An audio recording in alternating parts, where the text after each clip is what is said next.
皆さんこんにちは、まいこです。今日はこちらビューティーブレンダーバウンスリキッドウィップロングウェアファンデーション、こちらのレビューをしていきたいと思います。このビューティーブレンダーのファンデーションなんですけど、海外のビューティー界、ビューティーインダストリー、海外の美容界で物議を醸してる、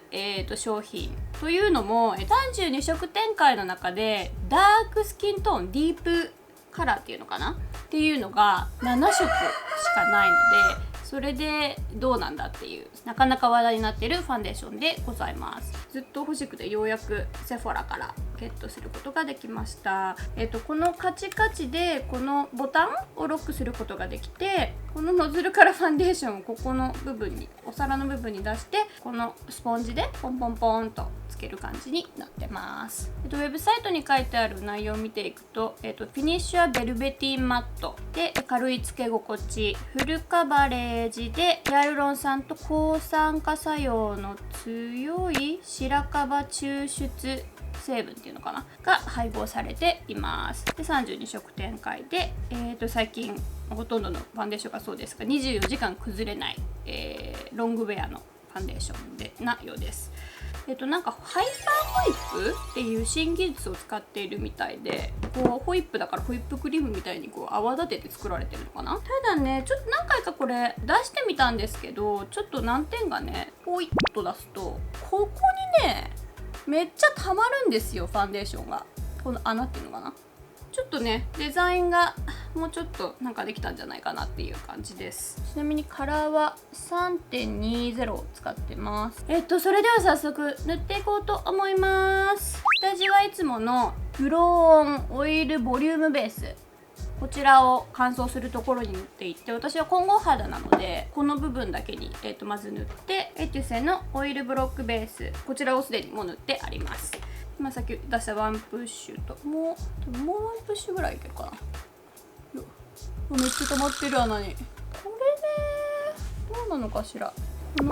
お腹の部分で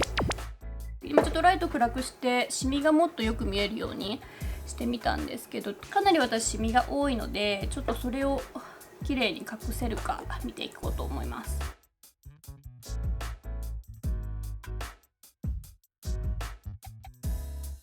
結構しっとりしますね。今こっち側だけに塗ってみたんですけど、かなりしっとりして、そんなにマットな印象じゃないですね。もうどっちかというとベルベットっぽいしっとりした感じの方が強いかもしれない。カバレージは確かにフルカバレージでしっかり隠してくれる割には厚塗りにはならないかな。これすごいいいかもしれない。乾燥肌の人にはすごい、私今すごいつけ心地いいのでいいかなーって感じだけど、オイルスキンにはあんまりおすすめしないかもしれない。ツヤが結構出る感じで、全部に塗っていきます。ちなみに今こっち2プッシュ分でちょうどいい感じですね。1半ぐらいか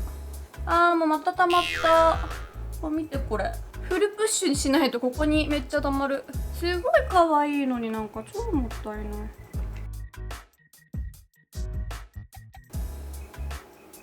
こんな感じです。今全体的にしっかりつけてみて、さっきフルカバレージかなと思ったんですけど、やっぱりシミがね隠れきれてないので、フルカバレージとミディアムカバレージの間ぐらいな感じかな。ちなみにやっぱり大きいこことか、私ほくろ取ったばっかりで、ほくろの取った後がまだ今治ってる最中なんですけど、これはやっぱさすがに隠れないかな。でもそばかす、この辺にある小さいそばかすは綺麗に隠れてる感じかな。あと毛穴もいい感じにスムーズになってます。しっとり系のファンデーションって結構毛穴が目立つことが多いと思うんですけど、これはそんなにかな。はい、お色なんですけど、私は 3.20 っていうカラーを使っていて、使ってるエスティローダーだと 3W1 で、このカラーに合わせて色を選んだので、買われる方は参考にしてみてください。はい、ではフルメイク終わったので、このまま1日過ごしてみて、1日の最後に崩れ方だったりとかチェックしていこうと思います。今夜の9時です。撮影してから9時間だいたい経ってます。化粧直しは1回もしてないです。で、私大体この小鼻のとことこの辺パウダーアップするぐらいなんですけど、これよれがね全然ないんですよ。超すごい綺麗、小鼻のところ。あとね、ここは私特に毛穴落ちと油っぽくすごいなるんですけど、全然そういうのがなくて、別にこの辺もしっとりしてないわけじゃなくて、しっとりはしてるけど毛穴落ち見えます？やっぱり毛穴落ちがこの辺ちょっと気になるぐらいかな。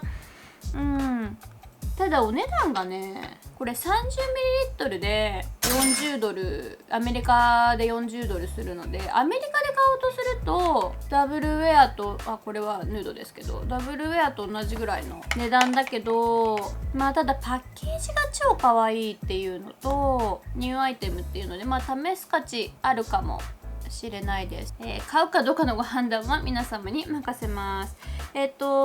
私はファンデがすごく好きなので、ウェアテストが見たいブランドのファンデがあったりしたら、ぜひコメント欄で教えてください。今後も新しい海外コスメ、韓国コスメ、日本のコスメ、幅広く、紹介していこうと思うので、ご興味のある方はぜひチャンネル登録をお願いします。それでは See you next time!